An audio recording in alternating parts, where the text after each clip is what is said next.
Hello guys.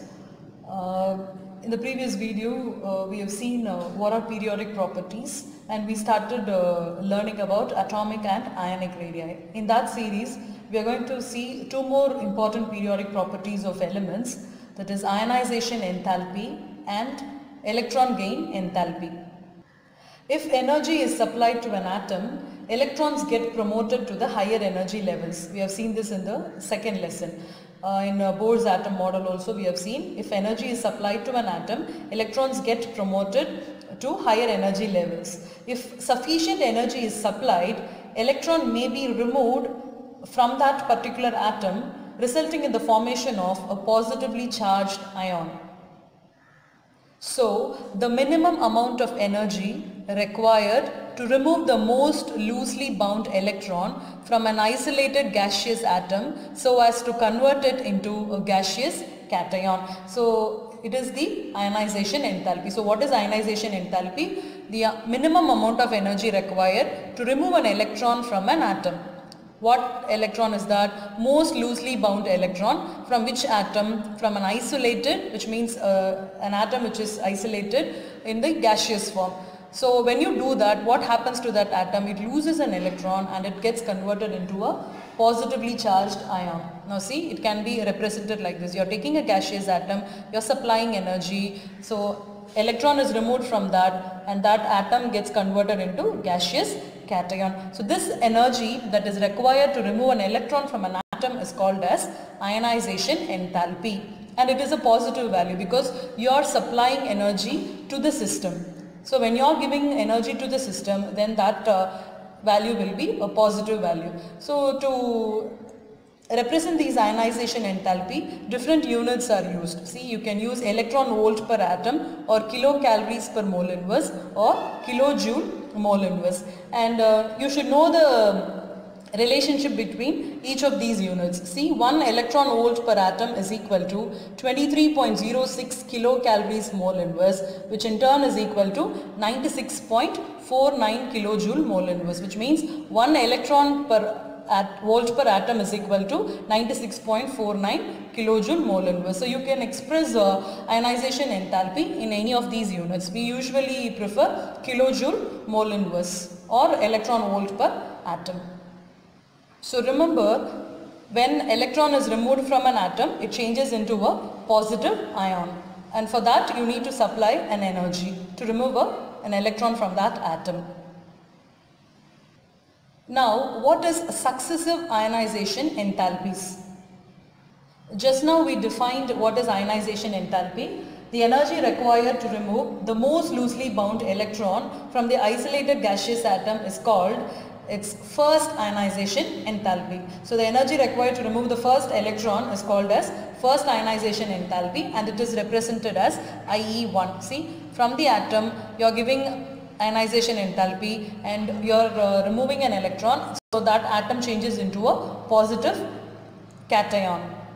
Same way, the energies required to knock out second and third electrons are called second and third ionization enthalpies. Now see, this is the cation after the electron is removed. To that cation, if you are supplying an energy, you can remove one more electron, and now this atom changes into positive cation with 2+, because already it is carrying a positive charge because an electron is removed by giving ionization enthalpy, and again to that you are supplying ionization enthalpy and removing one more electron, so you get M2+. So this second ionization enthalpy is the energy required to remove the second electron. Same way, the energy required to remove the third electron, see, M2+, to that third ionization enthalpy is given. So you are getting M3++, one more electron removed. So IE1 is the first ionization enthalpy, IE2 second ionization enthalpy, and IE3 third ionization enthalpy, which is the energy required to remove the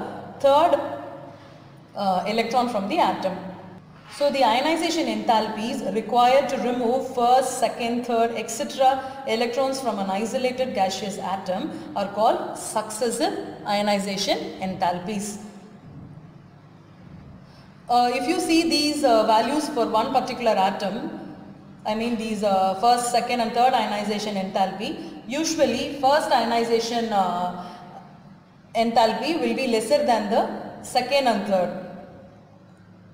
So this is the order of the successive ionization enthalpy. This shows it is easy to remove the first electron than the second and the third, and same way it is easier to remove the second electron than the third.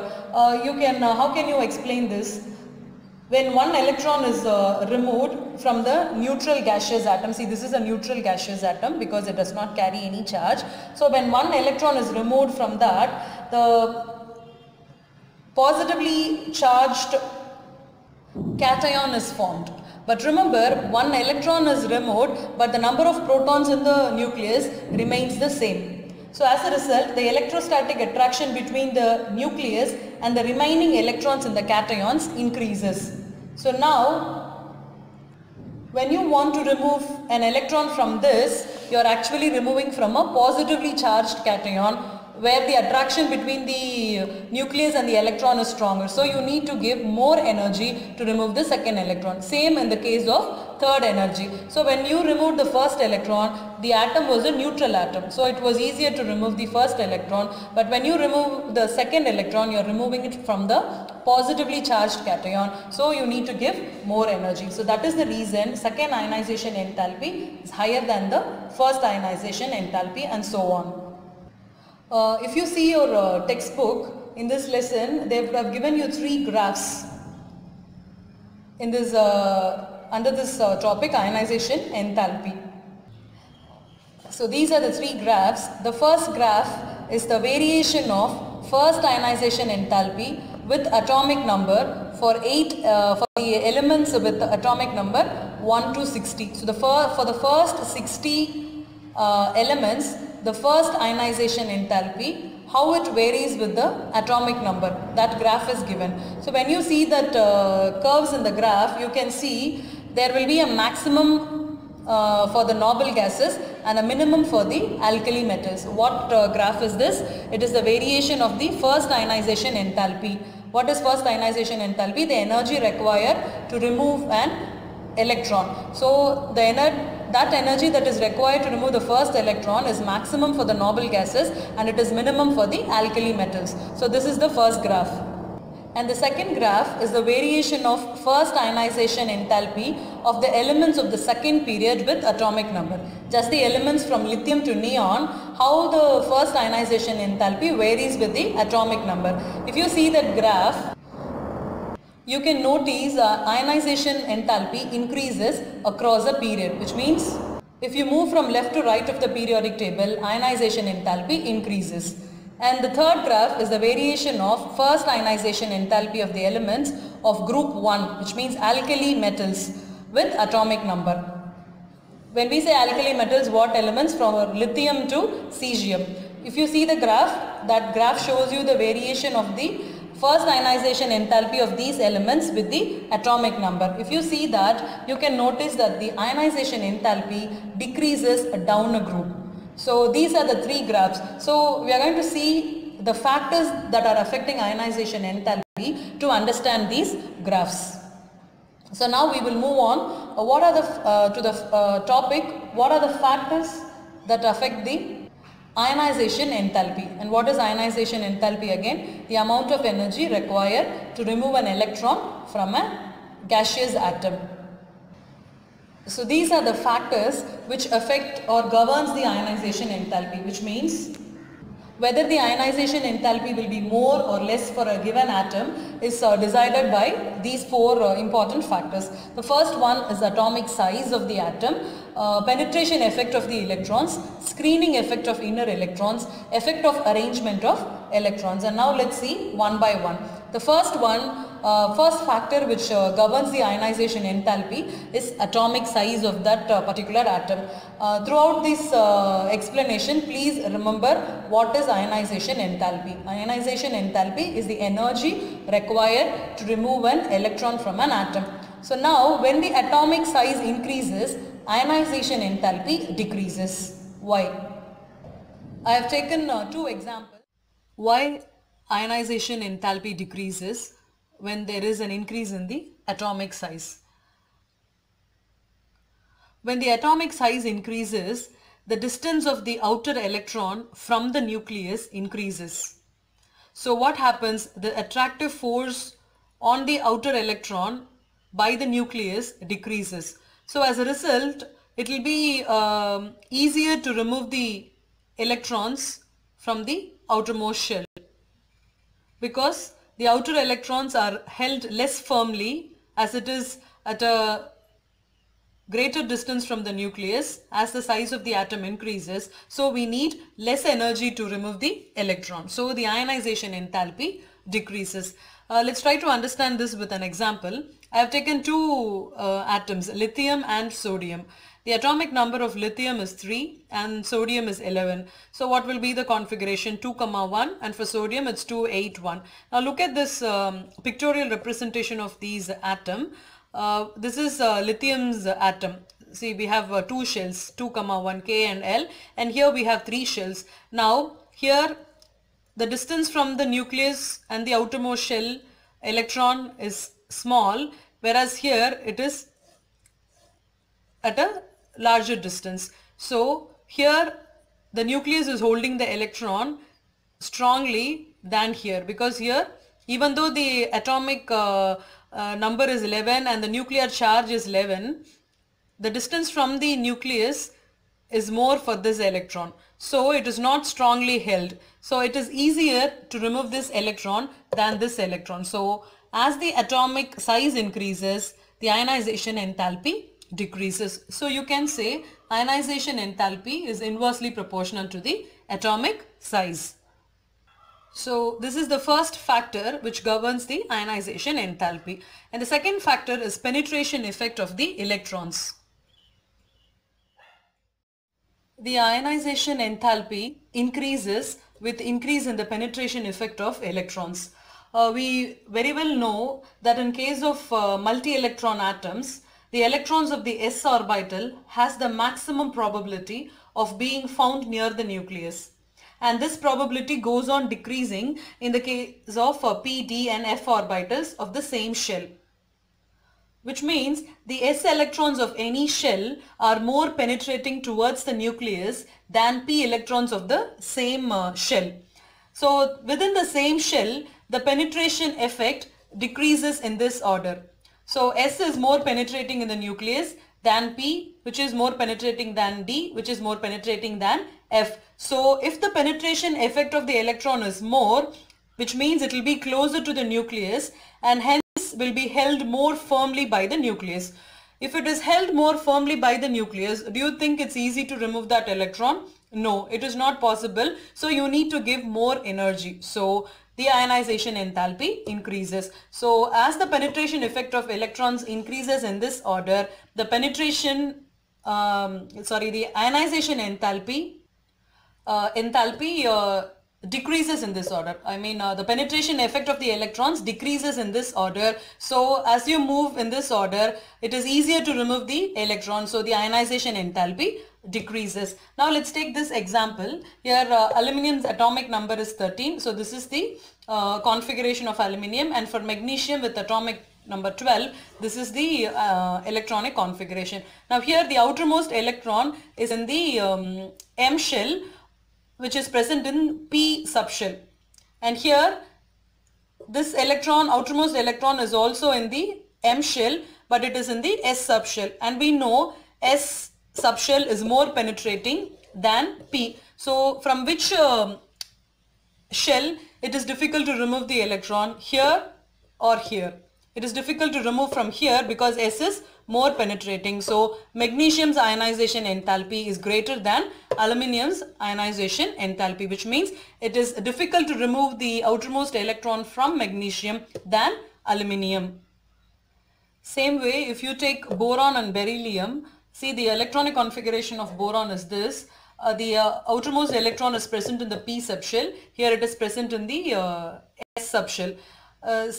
Here the atomic number is 5 and for beryllium it is 4, which means the nuclear charge for beryllium is 4 and boron is 5. So when nuclear charge increases, ionization enthalpy increases, because here 5 positive charges are holding the electron, here 4 positive charge is holding the electron. So here it will be held strongly, so the ionization enthalpy increases. But when it comes to this penetration effect, here the electron is present in the p subshell, whereas it is present in the s subshell. So it is difficult to remove the electron from s than in p, because s has more penetration power. So the ionization enthalpy of beryllium is more than that of boron. So this is the second governing effect of ionization enthalpy.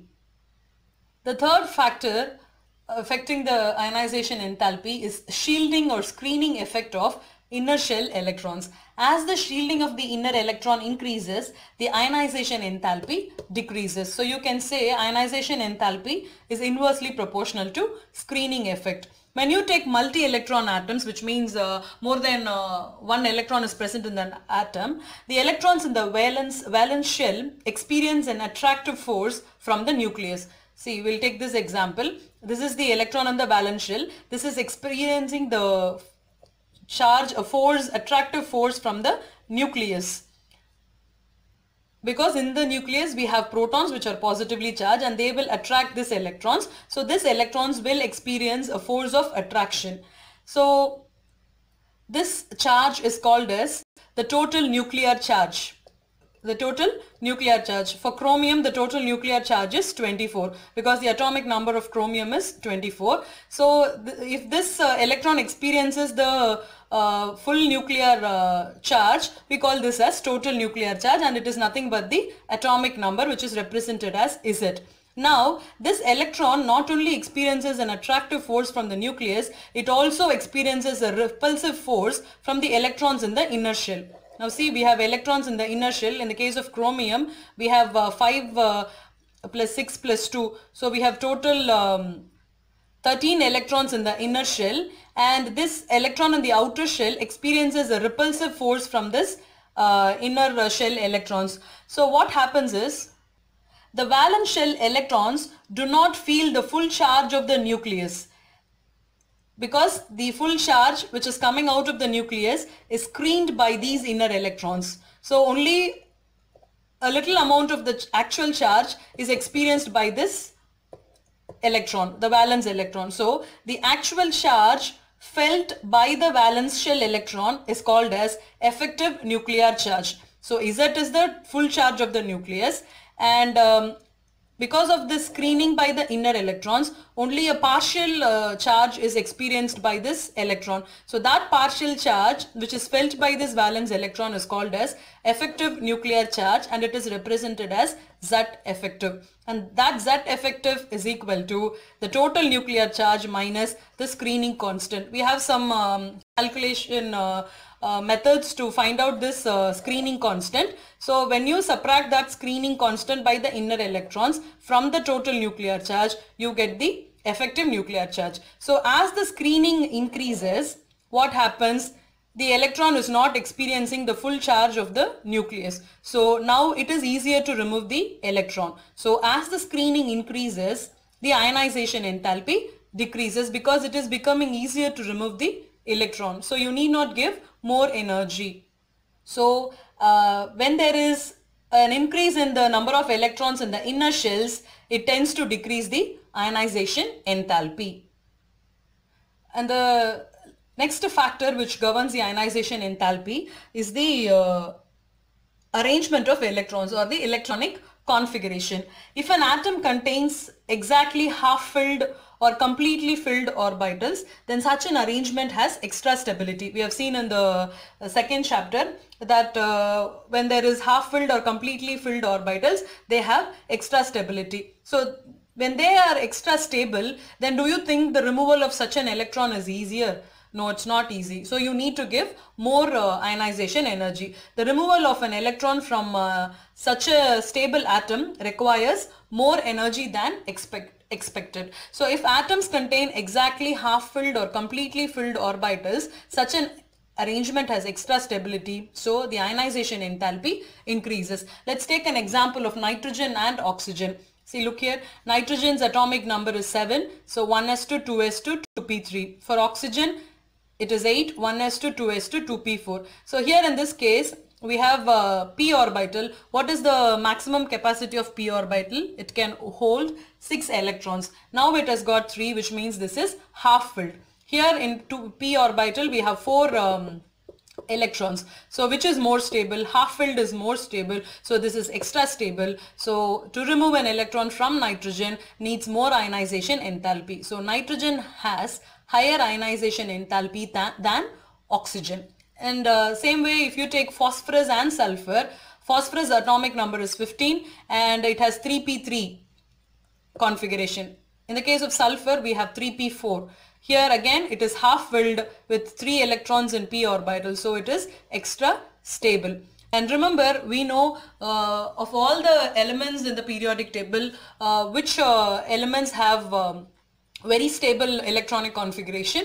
Noble gases. They have the octet configuration NS2 NP6. So removing an electron from noble gas is the most difficult. So noble gases have the highest ionization enthalpy. So remember, when the configuration is more stable, greater is the ionization enthalpy. So keeping all these factors in mind, let's see the variation of ionization enthalpy in the periodic table. So what happens to the ionization enthalpy along the period and down the group? So first, variation of ionization enthalpy along a period. Ionization enthalpy increases as the atomic number increases along the period. So what is the reason for this increase in ionization enthalpy? When we learned about atomic and ionic radii, we have seen along the period atomic size decreases. So when atomic size decreases, what will happen to ionization enthalpy?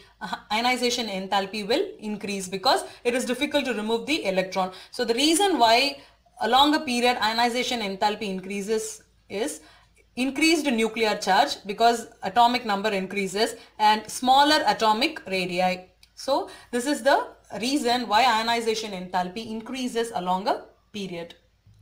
Let's consider the second period. First, ionization enthalpies of the elements in the second period. What are the elements present in the second period? We have lithium, beryllium, boron, carbon, nitrogen, oxygen, fluorine, and till neon.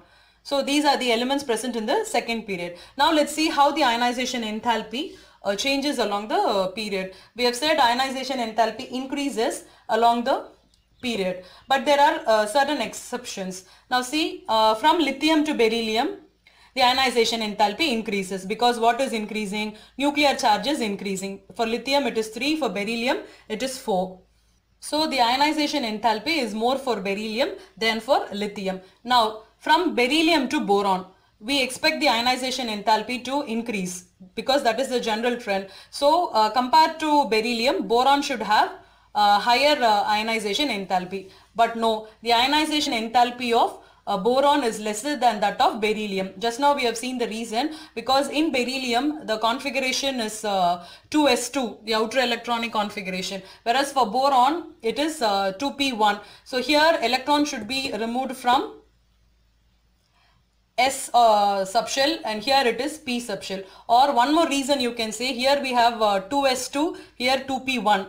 2s2 is fully filled configuration, so it is difficult to remove electron from beryllium. So from beryllium to boron, boron has got a lesser ionization enthalpy than beryllium, so it decreases. And from boron to carbon to nitrogen, it follows the general trend, it increases. From boron to carbon whose charge is 6 and to nitrogen whose charge is 7, the ionization enthalpy increases. Now from nitrogen to oxygen, we expect the ionization enthalpy to increase, but it actually decreases, which means it is difficult to remove electron from nitrogen than from oxygen, because when you see the electronic configuration, nitrogen has got P3, which means half filled configuration, whereas oxygen has got P4 valence electronic configuration. So it is easier to remove electron from oxygen than from nitrogen because it is half filled and it is more stable. Moreover, oxygen has got P4 configuration. If one electron is removed, it is going to attain the half filled stable configuration. So it is ready to give away the electron.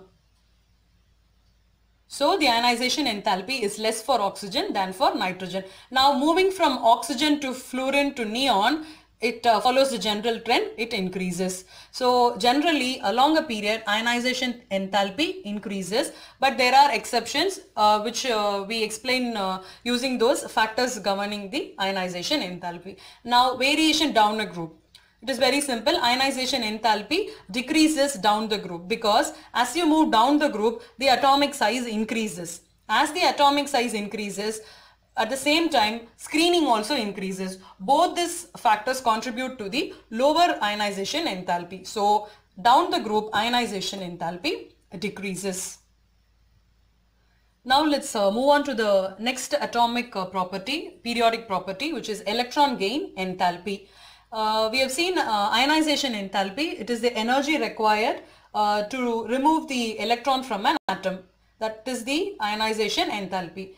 And electron gain enthalpy is just opposite to that. Just as energy is required to remove an electron from an isolated gaseous atom to convert it into a positive ion, energy is released when an electron is added to an isolated gaseous atom to convert it into a negative ion. This energy is called electron gain enthalpy. So the energy released when a neutral isolated gaseous atom accepts an electron, extra electron, to form the gaseous negative ion. See, you are taking a gaseous atom and you are adding an electron to that, and that atom is changed into an anion. And what is released? Energy is released. In the case of ionization enthalpy, we gave energy, electron was given out. Here we are giving electron, energy is given out. Since energy is given by the system, this is a negative value, whereas ionization enthalpy is a positive value.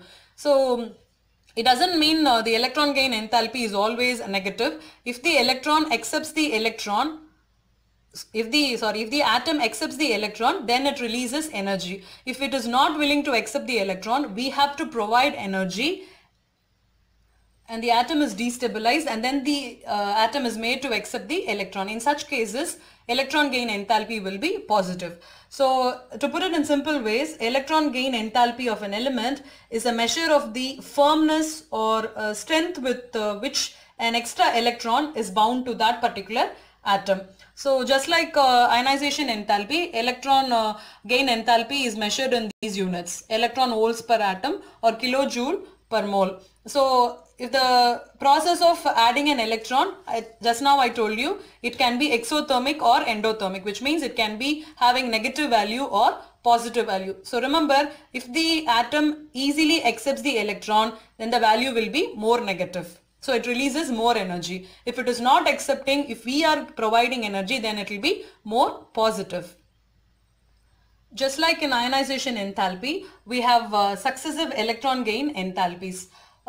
When you are adding the first electron to the atom, you get a negative ion, which is an anion. Same way you can add a second electron to the atom. But here in this case, second electron gain enthalpy is usually positive. See this example, we are taking oxygen and the first electron is added, you are getting O minus, which is the anion, and the electron gain enthalpy is minus 141 kilojoule mole inverse. But after the addition of the first electron, the atom becomes negatively charged and the second electron is to be added to a negatively charged ion. So when you add the second electron, it is opposed by the repulsion, and hence energy has to be supplied for the addition of second electron. So see the value, the electron gain enthalpy is plus 780 kilojoule mole inverse. So remember, electron gain enthalpy can be negative or positive. If we are supplying, then the value will be positive. If the atom accepts the electron and the atom is releasing energy, then it is negative. Now let's see the factors affecting electron gain enthalpy. First one is atomic size. As the atomic size increases, electron gain enthalpy becomes less negative. What does that mean? When we say less negative, then the electron is not being bound to the atom firmly. The reason is, as the size of the atom increases, the distance between the nucleus and the last shell which receives the incoming electron increases. So as the distance increases, the force of attraction between the nucleus and the incoming electron decreases. So the electron gain enthalpy becomes less negative. This is quite opposite to the ionization enthalpy. As the distance increases, it is easier to remove the electron, so the ionization enthalpy decreases. In this case, as the atomic size increases, electron gain enthalpy becomes less negative. And the next one, nuclear charge. As the nuclear charge increases, the force of attraction between the nucleus and the incoming electron increases. I told you, if the incoming electron is held firmly by the nucleus, then the electron gain enthalpy value would be more negative. So in this case, since the force of attraction increases with nuclear charge, electron gain enthalpy is more negative. And the third factor is electronic configuration. And we have seen elements having exactly half filled or completely filled orbitals are very stable. So as a result, if you are trying to give an electron to that half filled or completely filled shell, it's not going to take that electron. So we need to provide energy to add an electron. So the electron gain enthalpy for such half filled and completely filled orbitals will be more positive. So these are the factors which affect electron gain enthalpy. Now the variation of electron gain enthalpies in the periodic table. Not like atomic radii or ionization enthalpy, electron gain enthalpy does not show a perfectly regular trend.